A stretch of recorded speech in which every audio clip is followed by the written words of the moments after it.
हरे कृष्णा।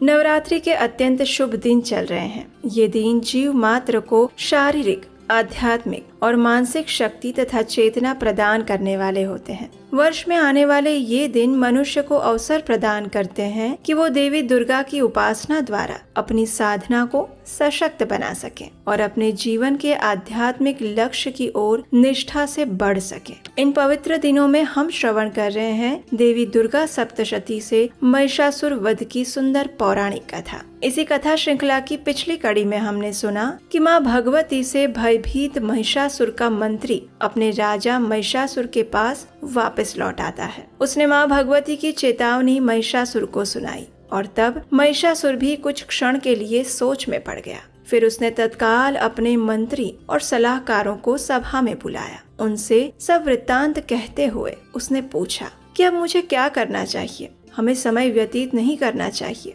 बहुत देर हो चुकी है। मुझे लगता है कि संभ्रासुर की माया की तरह ही ये देवताओं की कोई रचना या कोई माया तो नहीं है। साम, दाम, दंड, भेद, नीति में से कौन सा मार्ग स्वीकार करना चाहिए। महिषासुर की बात सुनकर सभी मंत्रीगण विचार विमर्श करने लगे और अपने अपने विचार प्रस्तुत करने लगे। उसमें से विरूपाक्ष नामक दैत्य ने कहा, हे राजन, मुझे लगता है कि ये स्त्री निर्बल है, फिर भी अभिमान के कारण ही उसने आपको ललकारा है। कोई मनुष्य स्त्री के शब्दों से भयभीत हो सकता है भला? आप तो त्रिलोक को वशीभूत करने वाले एक नारी के कथन से भयभीत हो, उसमें मुझे तथ्य नहीं लग रहा है। स्त्री से डरने वाला पुरुष कायर कहलाता है। हे राजन, आप आज्ञा दे तो मैं अकेला ही उस नारी से युद्ध कर उसका नाश कर दूंगा, इसलिए आप निर्भय रहिए। विरूपाक्ष की बात सुनकर दुर्धर नामक राक्षस बोला, हे राजन, विरूपाक्ष सच में बुद्धिशाली है। वो सत्य कह रहा है।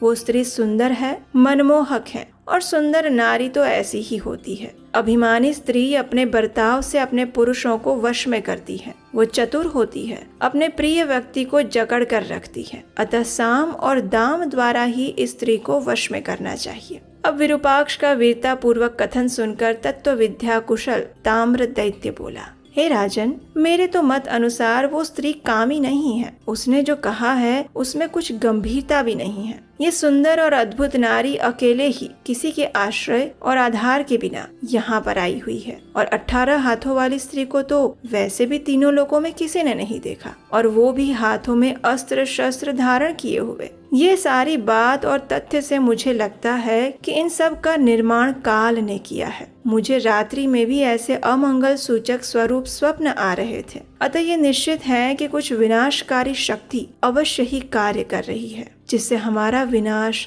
निश्चित है। हे राजन, रात्रि में डरावनी आवाज करने वाले पक्षी की आवाज भी सुनाई देती है, इसलिए निश्चित है कि युद्ध अब दूर नहीं है। वो नारी युद्ध करना चाहती है और इसमें कुछ तो भेद अवश्य छिपा है। अतः हे राजन, मान लीजिए कि ये स्त्री न मनुष्य है, न गंधर्व, न असुर है, लेकिन मुझे लगता है कि ये देवों की कोई माया है, और ये समझने के बाद कायरता दिखाना हमें शोभा नहीं देता। अब जो भी होगा वो देखा जाएगा। दैव की शुभता और अशुभता को कौन समझ सकता है? इसलिए समझदार व्यक्ति को बुद्धि पूर्वक समय अनुसार अपना प्रयास करना चाहिए। हे राजन, जीवन और मृत्यु परमेश्वर के अधीन होते हैं और विधि के विधान को बदलने की क्षमता तीनों लोकों में किसी के हाथों में नहीं है। ताम्र की इस प्रकार कुशलता और बुद्धि पूर्वक की वाणी सुनकर महिषासुर ने कहा, हे महाबली, तुम उस नारी से युद्ध करने जाओ। तुम उससे युद्ध करने के लिए सक्षम हो। उस नारी को धर्म पूर्वक जीत कर मेरे पास ले आओ।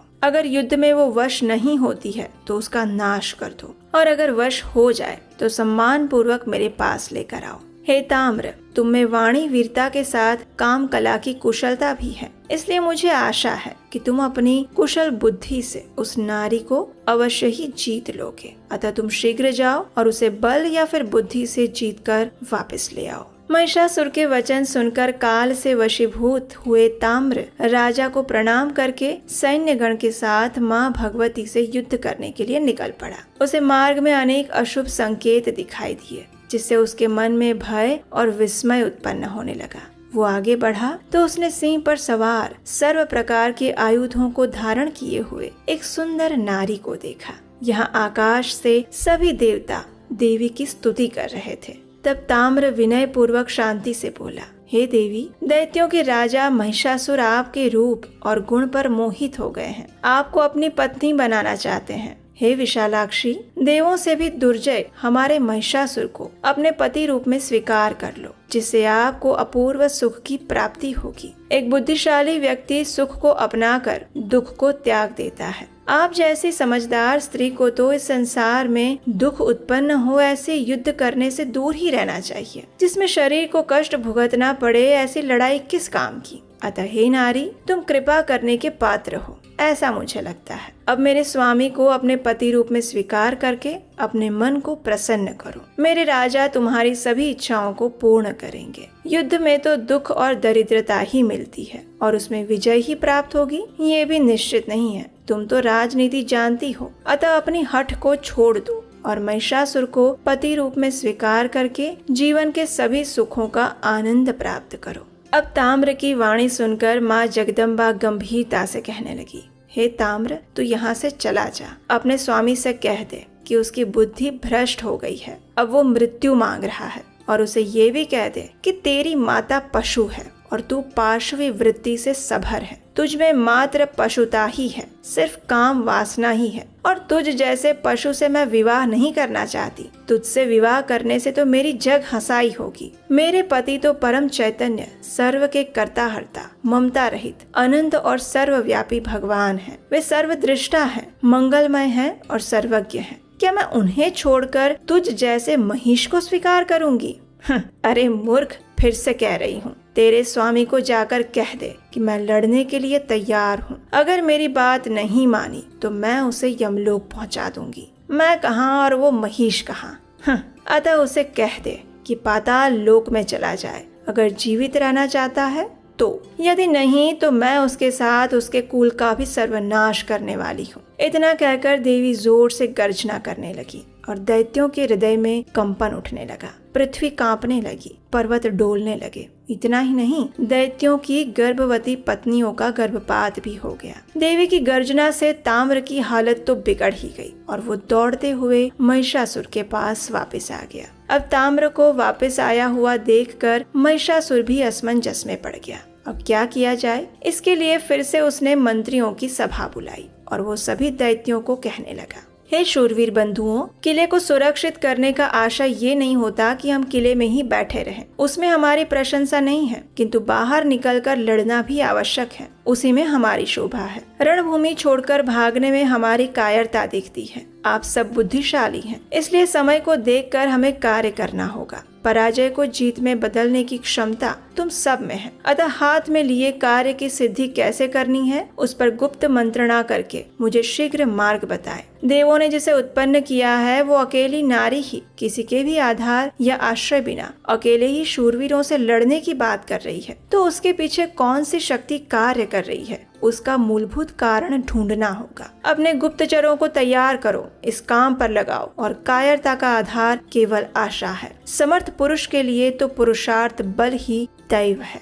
इस प्रकार राजा की वाणी सुनकर बिडाल नामक दैत्य बोला, हे राजन, इस स्त्री को पहले हमें परखना चाहिए। वो यहाँ क्यों आई है, कहाँ से आई है, ये स्त्री कौन है, उसका उद्देश्य हेतु क्या है, ये सब का हमें पता लगाना होगा। क्योंकि आपने भी अपनी मृत्यु एक स्त्री के हाथों ही मांगी थी, इसलिए देवताओं का ये कोई षड्यंत्र तो नहीं है, या फिर ये विष्णु की तो माया नहीं, जिसने एक नारी को आगे करके आपका सर्वनाश करने का सोचा हो। अतः सबसे पहले हमें ये सब बातों का पता लगाकर ही आगे बढ़ना चाहिए। अभी युद्ध करने में कोई बुद्धिमत्ता नहीं है। उसकी बात सुनकर दुर्मुख नामक दूसरा दैत्य बोला, हे राजन, युद्ध में हमारी जीत निश्चित है। युद्ध भूमि छोड़कर एक शूरवीर को भागना शोभा नहीं देता। इंद्र जैसे महावीर को भी हमने हरा दिया है, तब भी हमने युद्ध भूमि को नहीं छोड़ा, तो फिर एक स्त्री से तो कैसा ही भय। दुर्मुख की वाणी सुनकर बाष्कल ने भी कहा, हे राजन, आप चिंता ना करें और मुझे आज्ञा दे। मैं अकेला ही उस नारी से लड़ूंगा और लड़ने के साथ साथ उस नारी को वश में भी कर लूंगा और आपके समक्ष उसे उपस्थित करूंगा।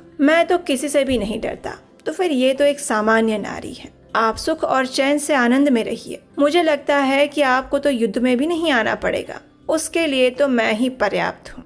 इतने में दुर्धर दैत्य बोला, हे राजन, देवों ने जिस नारी का सृजन किया है उस नारी को मैं रणभूमि में अवश्य ही पराजित करूंगा। आपको भयभीत करने की देवों की ये योजना है, और वो भी एक मायावी स्वरूप में नारी का सृजन करने की। एक नारी मनुष्य को डरा सके और व्यक्ति डर जाए, ऐसा कैसे हो सकता है? अतः संताप छोड़ दीजिए, मुझे आज्ञा दीजिए। राजनीति, व्यूह रचना की व्यवस्था, ये सब मंत्रियों के कार्य है। मैं तो योद्धा हूँ। मुझे आज्ञा दीजिए कि इस युद्ध में आगे रहकर आपके हित के लिए मैं लड़ सकूं। आपको किसी भी बात की चिंता करने की कोई आवश्यकता नहीं है। बाष्कल और दुर्मुख के इस प्रकार कहने पर महिषासुर ने उन्हें युद्ध में जाने की आज्ञा दी, और आज्ञा पाते ही वे दोनों दैत्य गर्व में चूर होकर सभी प्रकार के अस्त्र शस्त्र से सज्ज होकर युद्ध के लिए निकल पड़े। देवी दुर्गा के सामने जाते ही क्या वे युद्ध कर पाएंगे, या फिर वे भी भयभीत होकर वापस लौट आएंगे? ये हम जानेंगे हमारे इस कथा श्रृंखला की अगली कड़ी में। इन कथाओं को निरंतर श्रवण करने के लिए अभी तक नहीं किया है तो इस चैनल को सब्सक्राइब कर लीजिए, इस वीडियो को लाइक कीजिए, अपने मित्रों को शेयर कीजिए,